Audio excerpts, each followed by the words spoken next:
नमस्कार दोस्तों, देशज के खास आयोजन गल्पगोई में आप सबका हार्दिक स्वागत है, अभिनंदन है। आज हमारे साथ मौजूद हैं हिंदी के प्रख्यात कथाकार अवधेश प्रीत, एक बार फिर अपनी कहानी के साथ। मैं हार्दिक स्वागत करता हूं, अभिनंदन करता हूं आज के मेहमान कथाकार अवधेश प्रीत का, उन्होंने हमारा आग्रह स्वीकार किया और गल्पगोई में कहानी पाठ करने आए। मैं आप सभी श्रोताओं, दर्शकों का भी स्वागत करता हूं, अभिनंदन करता हूं। अवधेश प्रीत के 5 कहानी संग्रह प्रकाशित हो चुके हैं। हस्तक्षेप, नृशंस, हम जमीन, कोहरे में कंदिल और चांद के पार एक चाबी। अशोक राजपथ नाम से इनका एक उपन्यास भी प्रकाशित हो चुका है। अवधेश प्रीत की कहानियां पाठकों का, श्रोताओं का ध्यान आकर्षित करने में सक्षम साबित होती हैं। इनके कथात्मक अवदान के लिए इन्हें कई पुरस्कारों, सम्मानों से सम्मानित किया जा चुका है। बनारसी प्रसाद भोजपुरी सम्मान, विजय वर्मा कथा सम्मान, सुरेंद्र चौधरी कथा सम्मान और फणीश्वर नाथ रेणु सम्मान से सम्मानित कथाकार अवधेश प्रीत का एक बार फिर मैं हार्दिक स्वागत करता हूं, अभिनंदन करता हूं और उनको आमंत्रित करता हूं कि वो आएं और गल्पगोई के लिए कहानी पाठ करें। श्री अवधेश प्रीत। ये कहानी जो मैं पढ़ने जा रहा हूं, इस कहानी का शीर्षक है अली मंजिल। और ये पहले सूचित कर दूं, उसके बाद में मैं इस कहानी के बारे में और विस्तार से बताऊंगा बाद में, कि ये कहानी उर्दू में पाकिस्तान में भी छप चुकी है। जी, बहुत अच्छा।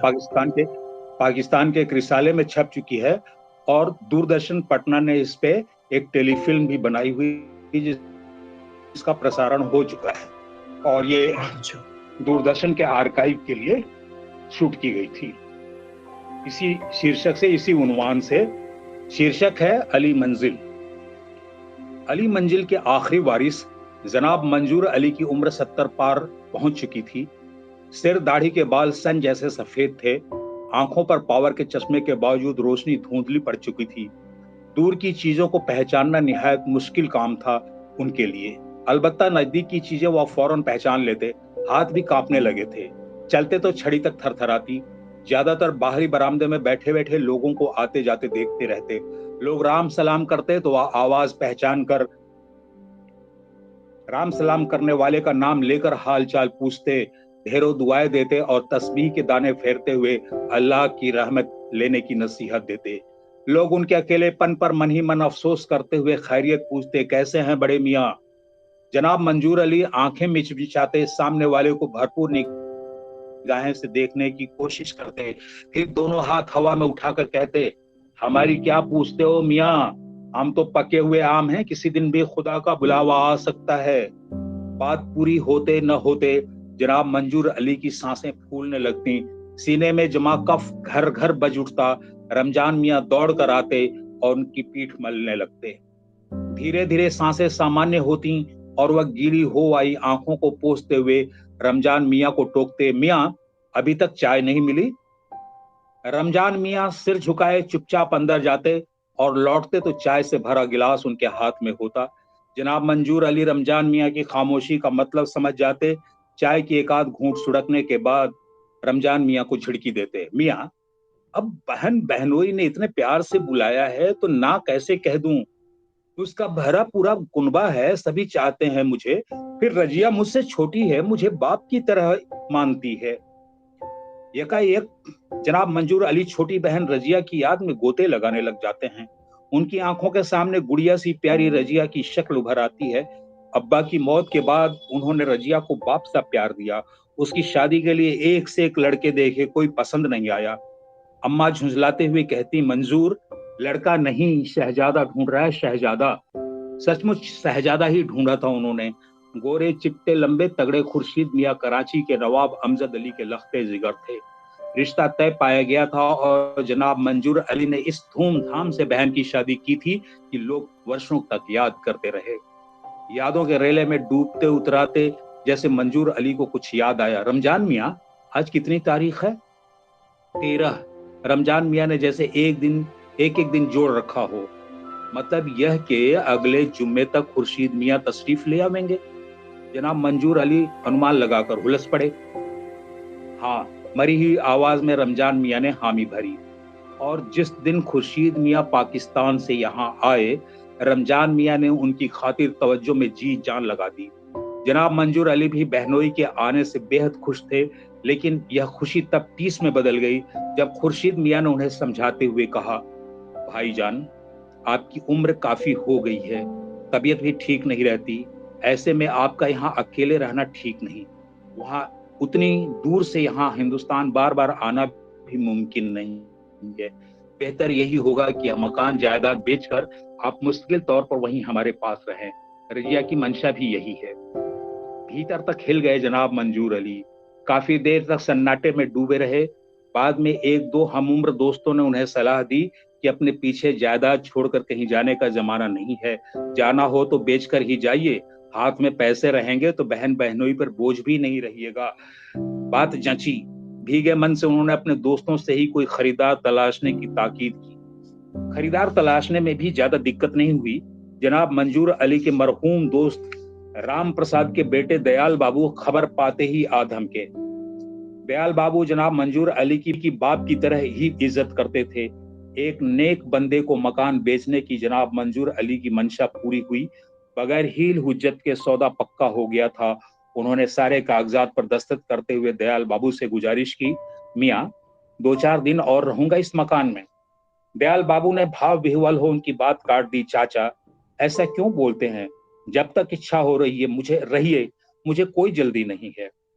रुखसती के दिन जिस वक्त जनाब मंजूर अली ने दयाल बाबू को अली मंजिल की चाबी सौंपी, उनका कांपता हुआ हाथ बुरी तरह थरथरा रहा था। आंखें पनीली हो आई थीं।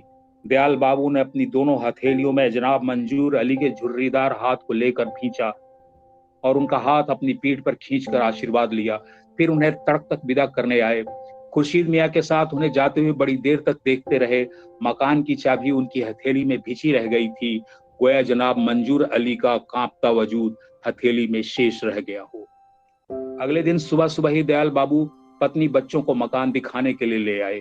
मुख्य सड़क से बाईं ओर घूमी गली में घुसते ही दयाल बाबू उत्तेजना से भर गए।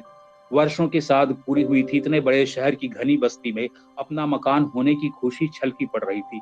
सब भाग्य की बात है। दयाल बाबू ने पत्नी को समझाया, मकान गली में जरूर है लेकिन सस्ता कितना पड़ा है। पत्नी ने आशंका जताई, सुना है बहुत कंजेस्टेड इलाका है। ठठाकर हंस पड़े दयाल बाबू। उनकी हंसी में एक पूरा मकान भी शामिल था। उन्होंने पत्नी को मीठी सी झिड़की दी। भाई, पुराना मोहल्ला है, कंजेस्टेड तो होगा ही। बड़े बेटे शिवेश ने नाक सिकोड़ी, लेकिन पापा, बड़ी गंदगी है इस इलाके में।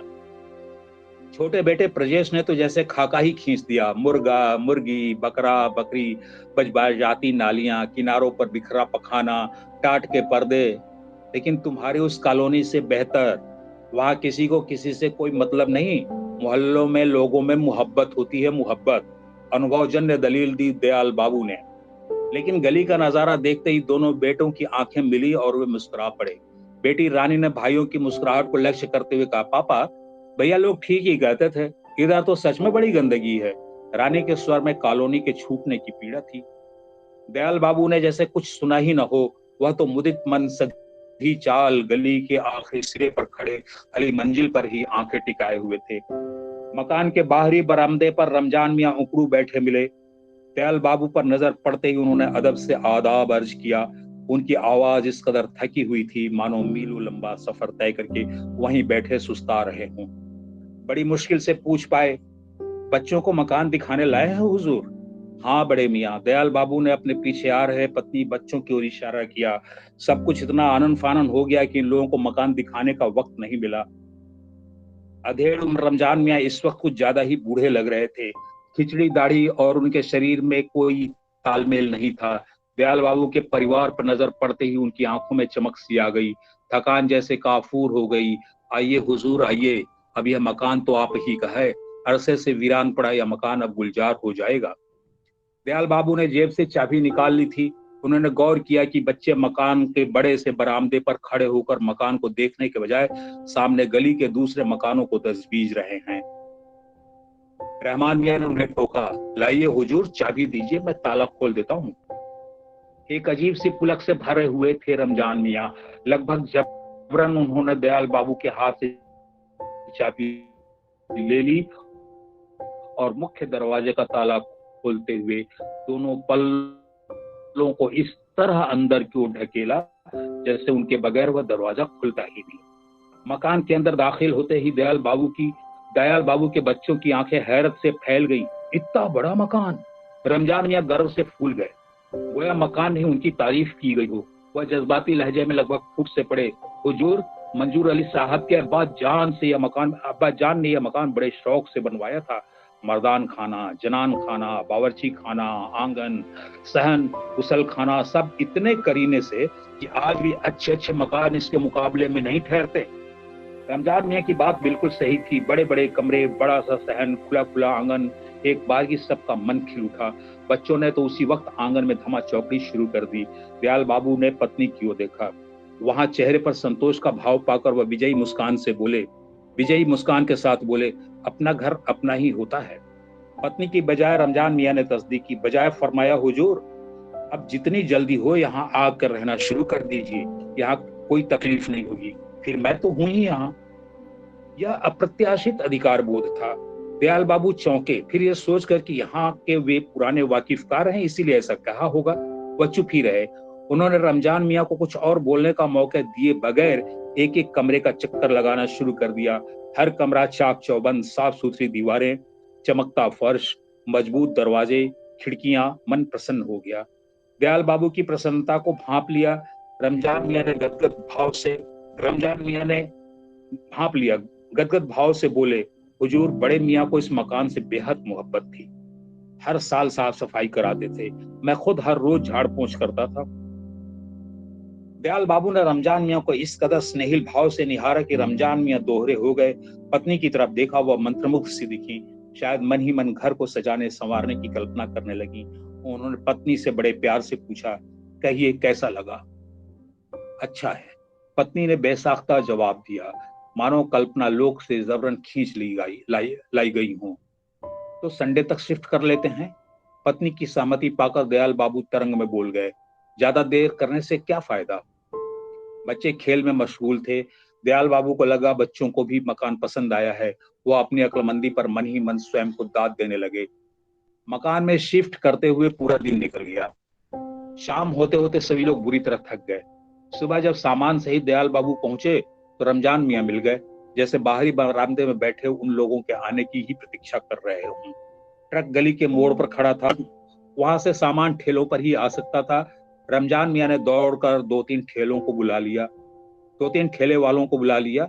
आसपास के कई लोग इकट्ठे हो गए थे, धोती कुर्ता पहने, माथे पर रोली का बड़ा सा टीका लगाए। घनश्याम मिश्रा जी ने आगे बढ़कर पहल की, तो आप ही ने खरीदा है अली मंजिल को?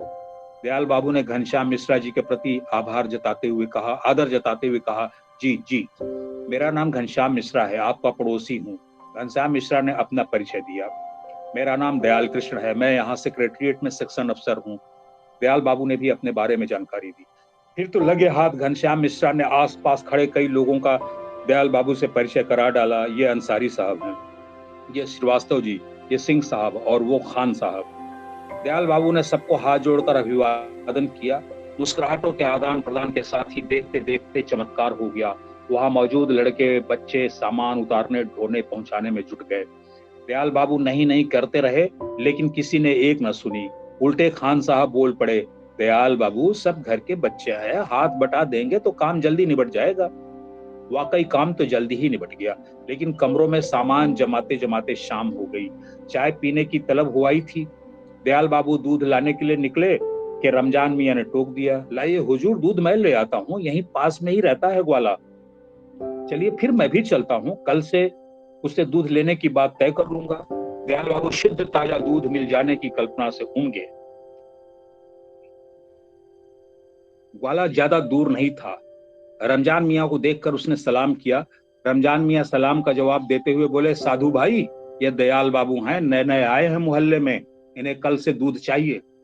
कहाँ? वहीं अली मंजिल में। अपने ही प्रश्न का उत्तर देते साधु ने दयाल बाबू को गहरी उत्सुकता से देखा। हाँ हाँ वहीं। रमजान मियाँ की बजाय हड़बड़ा कर बोल पड़े दयाल बाबू। पता नहीं क्या तो उनके मन में चुभ गया था। यह चुभन दूध लेकर लौटते हुए भी दयाल बाबू के मन में बनी रही। तेज तेज डग भरते हुए जैसे ही अपने मकान के सामने पहुंचे तो अनायास ही उनकी आंखें छज्जे पर जा टिकी। वहां उर्दू के बड़े बड़े अक्षरों में कुछ लिखा था, मानो दीवार को खोद खोद कर उन अक्षरों को उभारा गया हो। वह उर्दू पढ़ नहीं सकते थे, लेकिन उन्होंने अंदाजा लगाया कि जरूर वहां अली मंजिल लिखा होगा। रमजान मियाँ अब तक करीब आ गए थे। यह सोचकर कि रमजान मियाँ उनकी मनस्थिति भांप न लें, दयाल बाबू तेजी से बरामदा पार कर अंदर घुस गए। उस शाम अपने मकान में पत्नी बच्चों के साथ इकट्ठे बैठकर चाय पीते हुए दयाल बाबू ने महसूस किया कि चाय का स्वाद कुछ ज्यादा ही अच्छा लग रहा है। शायद दूध का असर हो। दूध का ख्याल आते ही साधु का चेहरा आंखों में उभर आया। कहाँ? वहीं अली मंजिल में। एकदम से गड़बड़ा गए दयाल बाबू। दिमाग में उर्दू के बड़े बड़े अक्षर घुमाए। उन्हें लगा ये अक्षर उनके माथे पर नक्श हो गए हैं। उन्होंने कसकर सर को झटका दिया, मानो उन अक्षरों को झटक रहे हैं। अनायास ही दाहिना हाथ ललाट पर चला गया। वहां कुछ रेंगता हुआ महसूस हुआ। उन्होंने हथेली से माथे को रगड़ा, फिर अपनी ही बेवकूफी पर मुस्कुरा पड़े। पत्नी बच्चों का ध्यान दयाल बाबू की इस हरकत पर नहीं गया। वह चाय सुड़क सुड़क कर पीने लगे थे। सुड़कने की आवाज कमरे में भर गई। पत्नी ने उन्हें घूर कर देखा और फिर मुस्कुराते हुए बोली, एक दिन कथा करा लिया जाए। ठीक कहती हो, इसी बहाने एक गेट टुगेदर हो जाएगा। वहां से कॉलोनी के लोगों को भी बुला लेंगे। नई जगह नए मकान से अपनी पहचान जोड़ने का यह अच्छा तरीका मानकर दयाल बाबू ने सहमति दे दी। कथा सुबह में ही रखी गई थी। नए पड़ोसियों को बुलाया गया। घर में अच्छी खासी चहल पहल हो गई थी। रमजान मियाँ भी ऊपर झापर के काम में हाथ बटा रहे थे। खासकर पड़ोसियों का स्वागत करने, उन्हें उचित जगह बैठाने की जिम्मेदारी उन्होंने ही संभाल ली थी। दयाल बाबू अपनी पुरानी कॉलोनी से अपने आने वालों का इंतजार कर रहे थे। सिन्हा साहब पर नजर पड़ते ही उनका चेहरा खिल गया। दोनों हाथ जोड़कर दूर से ही सिन्हा दंपति का स्वागत करते दयाल बाबू उनकी ओर लपके। फिर करीब पहुंचकर जिज्ञासा की, पहुंचने में कोई परेशानी तो नहीं हुई सिन्हा साहब? कोई खास नहीं। सिन्हा साहब ने उनके जुड़े हाथ थाम लिए। बस नुक्कड़ पर जरा पूछना पड़ा। लोगों ने बताया कि एक नए साहब अली मंजिल में आए हैं। मैंने सोचा वहीं पहुंचकर देखते हैं, ये अली मंजिल ही है ना? हाँ हाँ। अचकचा गए दयाल बाबू। बड़ी कठिनाई से थूक निगलते हुए पूछा, और पांडे जी, जायसवाल साहब वगैरह नहीं आए? सभी आ रहे हैं भाई, सिन्हा साहब ने दयाल बाबू को आश्वस्त किया। हम थोड़ा पहले ही निकल आए। श्रीमती जी बोली, देरी होने पर भाभी जी नाराज होंगी। हो हंस पड़े दयाल बाबू, लेकिन उन्हें अपनी ही हंसी अजनबी सी लगी। उनके मन के किसी कोने में अली मंजिल फांस की तरह अटक गई थी। इस ख्याल से छुटकारा पाने के लिए वह सिन्हा साहब को घर दिखाने के उद्देश्य से अंदर दाखिल हो गए। बेडरूम में पहुंचकर सिन्हा साहब ठिठक गए। उन्हें ठिठका देख दयाल बाबू ने पूछा, क्यों, क्या हुआ? बड़ी खूबसूरत नक्काशी है। सिन्हा साहब दीवार में बनी लकड़ी की अलमारी को इशारा करके चाहके। दयाल बाबू ने पहली बार गौर किया कि अलमारी के दोनों बाजू गोलाकार में उठकर गुंबद की शक्ल बना रहे हैं। अलमारी के बंद पल्लों और बाजुओं को एक साथ देखने पर किसी मस्जिद का चित्र उभरता था। दयाल बाबू को आश्चर्य हुआ कि उनका ध्यान इस नक्काशी पर पहले क्यों नहीं गया। वो अपने आप में झेप गए। सिन्हा साहब की निगाहें बारीक है। वह कॉलोनी में भी अनुभवी आदमी माने जाते हैं। पूरे घर का चक्कर लगाने के बाद सिन्हा साहब ने दयाल बाबू को दाद दी, अच्छा है दयाल बाबू, अपने बाजी मार ली। सिन्हा साहब के स्वर में अफसोस का कुट भी था, गोया यह बाजी वह स्वयं हार गए हों। दयाल बाबू ने विनम्रता से जवाब दिया, सब आप लोगों का आशीर्वाद है सिन्हा साहब। कथा पूजन की गहमा गहमी के बावजूद दयाल बाबू का मन उचाट हो गया था। आंखों के सामने कभी अलमारी पर बना मस्जिद नुमा चित्र उभर आता, तो कभी मकान के बाहर लिखा अली मंजिल। इस मकान से परायेपन की बू आने लगी थी। यक बैक पूरा मकान उन्हें अजनबी लगने लगा, मानो जनाब मंजूर अली की शख्सियत हर जगह चस्पा है और वह जबरन इस मकान के मालिक बन बैठे। मेहमानों की विदा हो जाने के बाद घर एकदम सन्नाटे में डूब गया। दोनों लड़के अपने नए दोस्तों के साथ घूमने निकल पड़े थे। बेटी रानी पड़ोस के मिश्रा जी के यहाँ गई हुई थी। पत्नी निढाल होकर बिस्तर पर जा पड़ी। ऐसे में दयाल बाबू के मन की बेचैनी और बढ़ गई। वह चुपचाप ड्राइंग रूम में बैठे बैठे अपने आप से उलझते रहे। इसी दौरान उन्होंने तय कर लिया कि सबसे पहले इस मकान का नाम बदलना होगा। अब यह अली मंजिल नहीं, दयाल भवन है, दयाल भवन। और अलमारी के पल्ले भी बदलने होंगे। मस्जिद का चित्र तो कतई नहीं चलेगा। सहसा उन्हें ख्याल आया कि अंदर के बरामदे में बना चबूतरा भी तुड़वाना होगा। रमजान मियाँ ने बताया था वह चबूतरा नहीं, जा नमाज है हुजूर, जा नमाज। उसी पर बड़ी भी नमाज अदा करती थी। मन कैसा कैसा तो हुआ है, लगा दयाल बाबू का इस मकान में अपना कुछ नहीं है। इसी व्यग्रता में उन्होंने पहलू बदला कि उनकी आंखें कमरे में बने मेहराब पर जा टिकी। एक झटका सा लगा। शुरू शुरू में मेहराब देखने में बेहद खूबसूरत लगा था, लेकिन इस वक्त उसकी खूबसूरती पता नहीं कहाँ गुम हो गई। वह मेहराब बुरी तरह खटकने लगा। उन्होंने पाया कि मेहराब ड्राइंग रूम की खूबसूरती बिगाड़ रहा है। वहां बैठे रहना उन्हें मुश्किल लगने लगा। वह तेजी से उठे और बाहरी बरामदे में चले आए। बरामदे की दीवार से पीठ टिकाकर ऊँघ रहे रमजान मियाँ पर नजर पड़ते ही दयाल बाबू ठिठक गए। आगे नाथ न पीछे पगा। जब से वह आए हैं रमजान मियाँ खुदाई खिदमतगार की तरह हर वक्त मौजूद मिले आए, इस मकान से साए की तरह चिपके हुए। पत्नी ने कहा भी था, ये बुढ़ऊ यहीं रहेंगे क्या? तब दयाल बाबू ने सहज ही समझा दिया था, क्या हर्ज है, काम के आदमी हैं। अनजाने ही रमजान मियाँ घर का हिस्सा हो गए थे। दयाल बाबू की मौजूदगी का भान होते ही रमजान मियाँ हड़बड़ाकर उठ खड़े हुए। दयाल बाबू भी रमजान मियाँ से आंखें मिलते ही सकपका गए, मानो मन का चोर पकड़ा गया हो। पर्देदारी की कोशिश में तपाक से कह बैठे, रमजान मियाँ, कोई राजमिस्त्री हो तो कल बुला लाइए। क्या हुजूर, कुछ तुड़वाना जुड़वाना है क्या? आंखें नहीं, रमजान मियाँ की आवाज में भी हैरानी थी। रमजान मियाँ का लहजा दयाल बाबू को अच्छा नहीं लगा। उन्होंने थोड़ी सख्ती से कहा, अपने मुताबिक मकान में रद्दो बदल जरूरी है बड़े मियाँ। कोई अच्छा कारीगर हो तो कल ले आइए। आदेश देकर एक पल के लिए भी वहां नहीं रुके दयाल बाबू। उन्हें रमजान मियाँ की टोका टोकी नागवार गुजरी थी। उन्हें लगा यह आदमी खामखा दखल दे रहा है, जबरदस्ती काबिज होता जा रहा है। यह जनाब मंजूर अली का मुंह लगा था। इसका मतलब यह तो नहीं कि वह अभी इसे बर्दाश्त करें। नहीं, इसे हटाना होगा। जल्दी ही उसे नहीं हटाया गया तो गले की हड्डी बन जाएगा। सुबह सुबह ही राजमिस्त्री को हाजिर देख दयाल बाबू की बातें खिल गईं। पूछा, रमजान मियाँ लाए हैं आपको? हाँ हुजूर। बोले कि मकान में आपको कुछ जरूरी काम करवाना है। राजमिस्त्री बरामदे में ही फर्श पर बैठ गया। लेकिन रमजान मियाँ हैं कहाँ? दयाल बाबू ने रमजान मियाँ को राजमिस्त्री के साथ न देख कर पूछा। पता नहीं हुजूर, राजमिस्त्री ने निर्विकार भाव से उत्तर दिया। वह तो हमें अली मंजिल पहुंचने को कहकर उल्टे पांव लौट गए। दयाल बाबू के दिमाग में धमाका सा हुआ। अली मंजिल? अब तक पत्नी भी वहां आ पहुंची थी। दयाल बाबू ने पत्नी को उत्सुकता से अपनी ओर दौड़ते पाकर मन की बात बताई। इस मकान का नाम बदलवाना है। दयाल भवन कैसा रहेगा? अच्छा है। पत्नी मन ही मन पति का नाम दोहराते हुए मुस्कुराई। दयाल बाबू पत्नी के मनोभाव भांप कर आह्लाद से भर गए। एक मीठी नजर पत्नी पर डाली, फिर पुलकित स्वर में राजमिस्त्री को समझाने लगे। सबसे पहले तो वहां छज्जे पर लिखा अली मंजिल तोड़कर दयाल भवन लिखना है। फिर वहां इस कमरे में बना मेहराब तोड़कर हटा देना है। और बरामदे में एक चबूतरा है, उसे तोड़ना है। और मेरे बेडरूम में एक अलमारी है। पता नहीं क्यों अपनी बात अधूरी छोड़ दी थी। दयाल बाबू ने भीतर ही भीतर जारी तोड़फोड़ से शब्द गड्ढमड हो गए थे शायद। वो पत्नी से चाय बनाने को बोल राजमिस्त्री को साथ लेकर कहां कहां और क्या क्या काम करना है समझाने लगे। राजमिस्त्री हाँ में हाँ मिलाता, कभी कभी अपना सुझाव भी देता जा रहा था। इस सलाह मशवरे में बच्चे भी शामिल हो गए। शिवेश ने राय जाहिर की, पापा दीवारों में बने ताखे बंद करा दीजिए। ब्रजेश के पास भी अपनी सलाह थी, पापा ये मकान पुराने डिजाइन का है, मेरी समझ से इसे रिनोवेट करना ठीक रहेगा। होगा, धीरे धीरे सब होगा। दयाल बाबू बच्चों से सहमत होते हुए राजमिस्त्री से मुखातिब हुए, समझ गए ना? हाँ हुजूर, दांत निपोड़ दिया राजमिस्त्री ने। फिर आज ही से हाथ लगा देते हैं। दयाल बाबू स्वयं भी जल्दी में थे, तुरंत बोल पड़े, हाँ हाँ, जितनी जल्दी हो काम शुरू कर दीजिए। राजमिस्त्री चाय पीकर चला गया। दयाल बाबू भी ऑफिस जाने की तैयारी में जुट गए थे। बच्चों को राजमिस्त्री से काम कराने की जिम्मेदारी सौंप कर उन्हें स्कूल जाने से रोक दिया था। बच्चे जिम्मेदारी लेते हुए अनायास ही संजीदा हो गए थे। शाम होते होते अली मंजिल का नामो निशान मिट गया।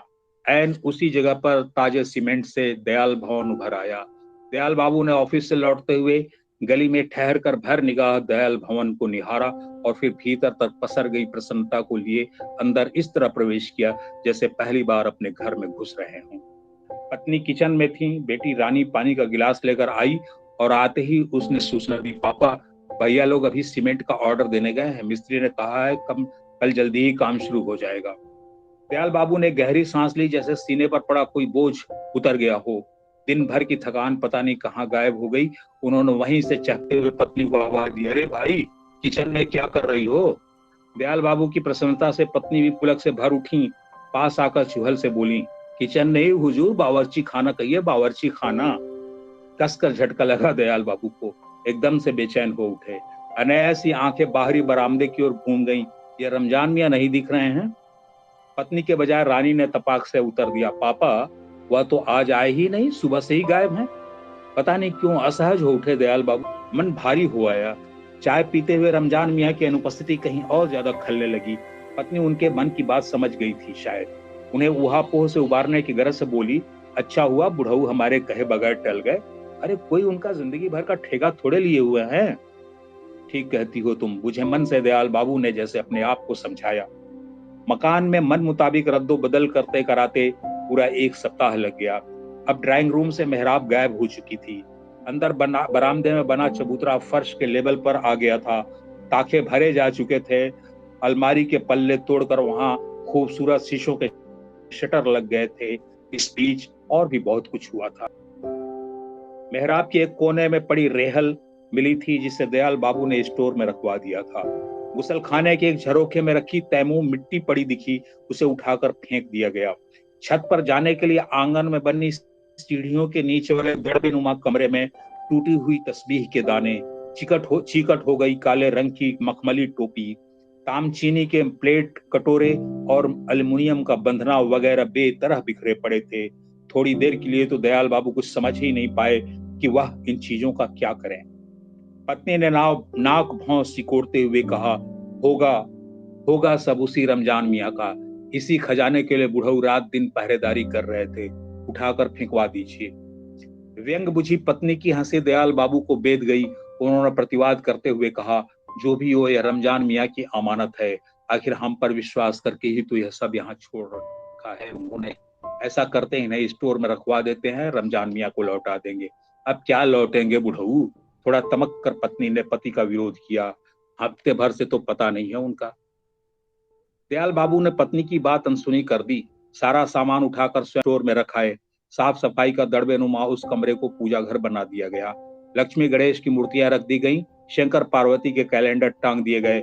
आरती का दिया, पीतल की घंटी, हनुमान चालीसा सब करीने से सजा दिया गया था। अपने हाथ से धूप जलाकर उस कमरे को सुवासित किया दयाल बाबू ने। अब वही मकान दयाल बाबू को अपना अपना सा लगने लगा था। इस अपनापे में, सुख संतोष में उनके मन का संताप तिरोहित हो गया था। वह आते जाते, कभी ठहर कर तो कभी चोर नजर से मकान के माथे पर अंकित दयाल भवन को देख लेते। नए रंग रोगन से चमक उठे मकान पर दयाल भवन की लिखावट बहुत खूबसूरत लगती। वह मन ही मन दयाल भवन दोहराते और सोचते कि धीरे धीरे लोग इस मकान को दयाल भवन के नाम से जानने लगेंगे। ऑफिस से लौटते हुए दयाल बाबू को उस दिन मिश्रा जी अपने घर के बरामदे में बैठे मिल गए। दुआ सलाम के बाद दयाल बाबू उत्सुकता जाहिर की। काफी दिनों बाद दिखे मिश्रा जी, कहीं बाहर गए थे क्या? मिश्रा जी मुस्कुराए, फिर रहस्य खोलने के अंदाज में बोले, अरे दयाल बाबू, अपना जॉब ही ऐसा है। टूर पर गया था, हफ्ता बाद आज ही लौटा हूँ। ओहो, तभी कहूँ कि मोहल्ले में सन्नाटा क्यों है? दयाल बाबू ने टहोका लिया। आतंक तेज तर्रार मिश्रा जी ने गर्मजोशी से निमंत्रण दे डाला, आइए दयाल बाबू, एक कप चाय हो जाए। दयाल बाबू को भी कोई जल्दी नहीं थी। वह भी मुस्कुराए और मिश्रा जी के निमंत्रण में अपना प्रस्ताव जोड़ दिया, एक शर्त है, आज चाय मेरे यहाँ पी जाएगी। घनश्याम मिश्रा जी खुलकर हंस पड़े। दयाल बाबू सस्ते में छूटना चाहते हैं? खैर चलिए, आप ही के यहाँ चाय पीते हैं। दयाल बाबू आतिथ्य बोध से झुक से गए। पहली बार किसी पड़ोसी को अपने घर चाय पर बुलाना उन्हें अच्छा लग रहा था।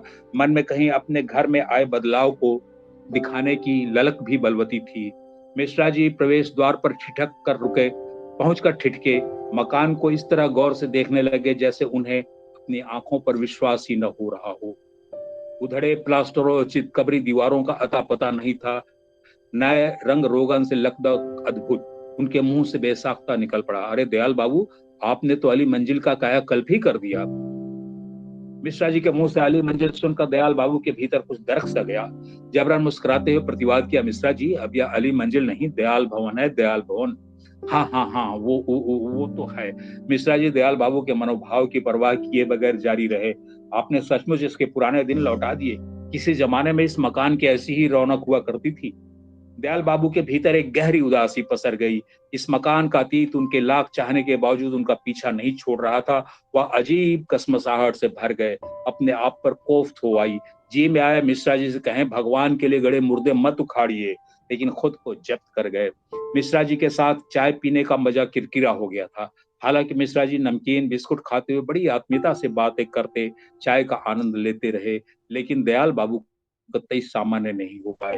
अपनी ही हंसी उन्हें फीकी महसूस हो रही थी। नया मोहल्ला, नया मकान, नए लोग अब धीरे धीरे दयाल बाबू के परिवार के लिए पुराने हो चले थे। पत्नी बच्चों का भी मन लग गया था। दयाल बाबू तो ज्यादातर ऑफिस में और ऑफिस के काम में ही व्यस्त रहते, इसलिए अड़ोसियों पड़ोसियों से मुलाकात गाहे बगाहे ही होती। जिस दिन फुर्सत के मूड में होते, खुद ही किसी पड़ोसी के घर चले जाते, या फिर कोई न कोई अपने आप ही उनके घर आ धमकता। बैठक जमती तो घंटों गपशप चलती, हंसी ठहाके गूंजते। इधर काफी दिनों बाद दयाल बाबू को सेकंड सैटरडे को फुर्सत मिली। दोपहर में खाना वाना खाने के बाद वह ड्राइंग रूम में आकर बैठे ही थे कि श्रीवास्तव जी और खान साहब चले गए। दोनों को देखकर दयाल बाबू भी चहक उठे।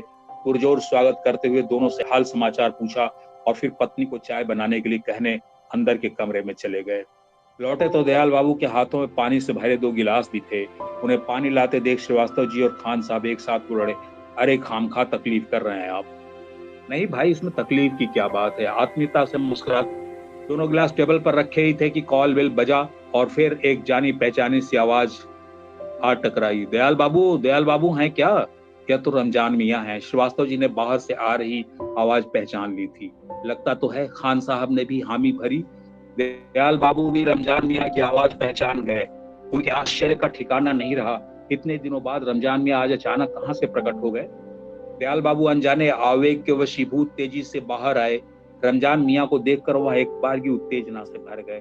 रमजान मियां ने उन्हें देखते ही झट आदाब अर्ज किया और अपने साथ आए डाकिये की ओर इशारा करके बोले, हुजूर आपकी चिट्ठी आई है। डाक बाबू आपका नाम पूछ पूछ कर भटक रहे थे। मैंने इन्हें बताया कि आप अली मंजिल में रहते हैं, तब कहीं जाकर यह समझे। रमजान अपनी ही रौ में बोले जा रहे थे। रमजान मियां अपनी ही रौ में बोले जा रहे थे, हुजूर डाक बाबू ने बताया कि पाकिस्तान से चिट्ठी आई है, तो मुझे लगा जरूर मंजूर अली साहब का खत होगा, इसीलिए साथ साथ चला आया हुजूर। दयाल बाबू कहीं खो से गए, मानो मंजूर अली साहब की यादों ने जकड़ लिया हो। इस बीच डाकिया नमस्ते करके जा चुका था। खोए खोए से दयाल बाबू ने लिफाफे पर अंग्रेजी में लिखा पता पढ़ा। नाम, मोहल्ला, शहर सब सही था, लेकिन लिफाफे पर कहीं भी अली मंजिल नहीं लिखा था। पता नहीं क्या तो चटक गया दयाल बाबू के भीतर। लिफाफा फाड़कर खोला, पत्र उर्दू में था। दयाल बाबू ने पेप्सी से रमजान मियां को देखा। रमजान मियां की आंखों में जबरदस्त उत्सुकता तैरती नजर आई। दयाल बाबू के मन में आया, कैसा बंदा है यह, किसी को प्यार करने की इंतहा है। प्रत्यक्षता उन्होंने रमजान मियां को उलाहना दिया, बड़े मियां अचानक कहाँ गुम हो गए थे आप?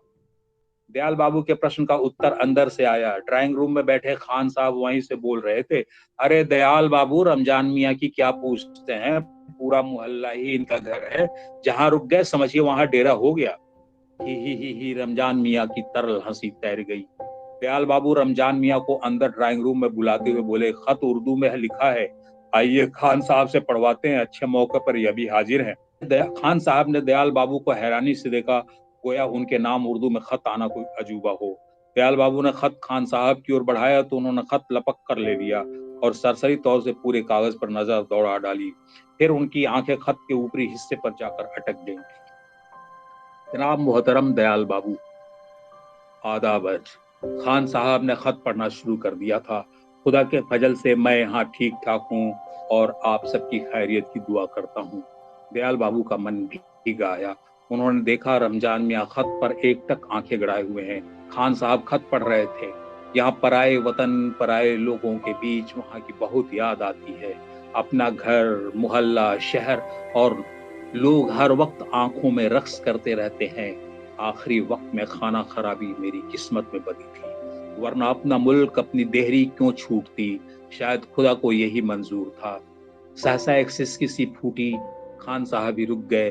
दयाल बाबू ने देखा रमजान मियां की आंखों से आंसू बह रहे हैं। किसी से कुछ कहते नहीं बना। खान साहब भी संजीदा हो गए थे। श्रीवास्तव जी तो लगातार चुप्पी साधे हुए थे। दयाल बाबू ने अगल बगल झांका। पत्नी को दरवाजे की ओट में खड़ा देख बोल पड़े, मंजूर अली साहब का खत है। खान साहब ने खत के मजमून पर आंखें टिका दी थीं। दयाल बाबू ने उन्हें खत पढ़ने का इशारा किया।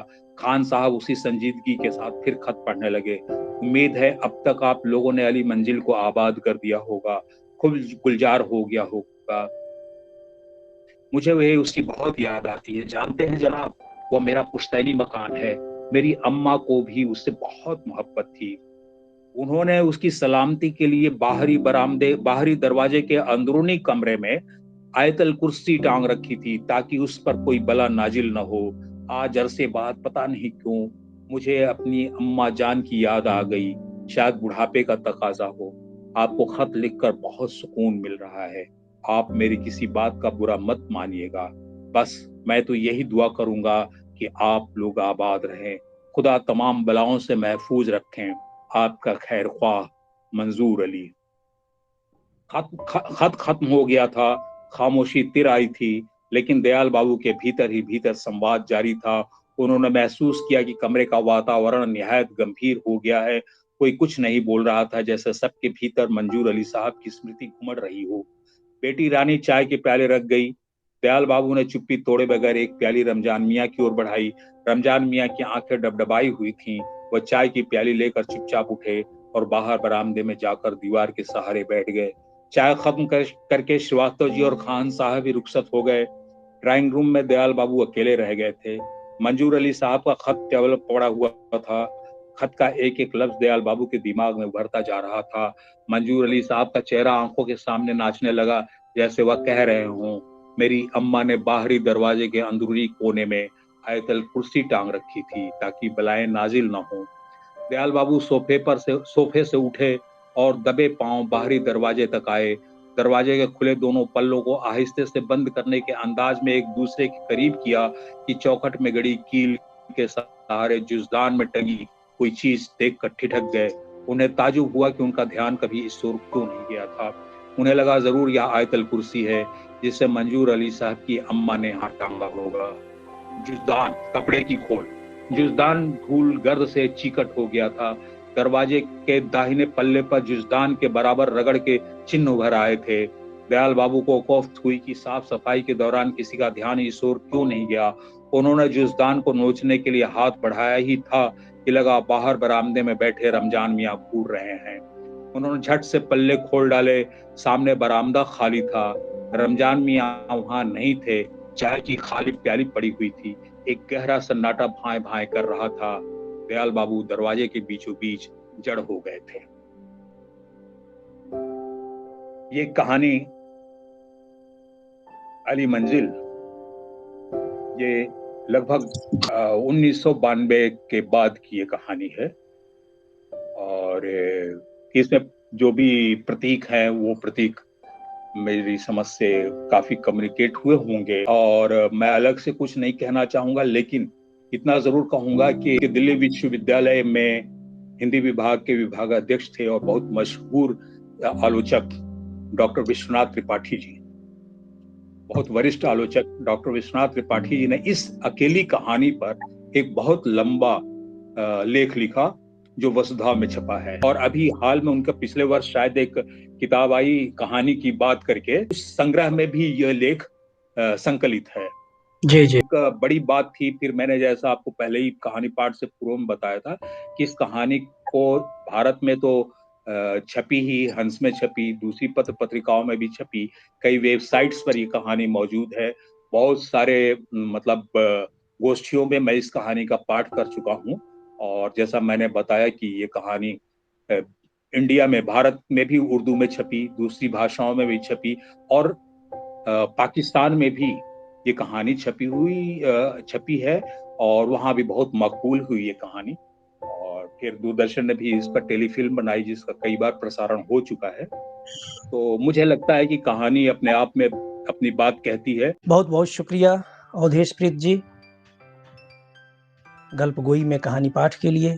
मुझे पूरी उम्मीद है कि देशज के श्रोताओं को, दर्शकों को आपकी कहानी पसंद आई होगी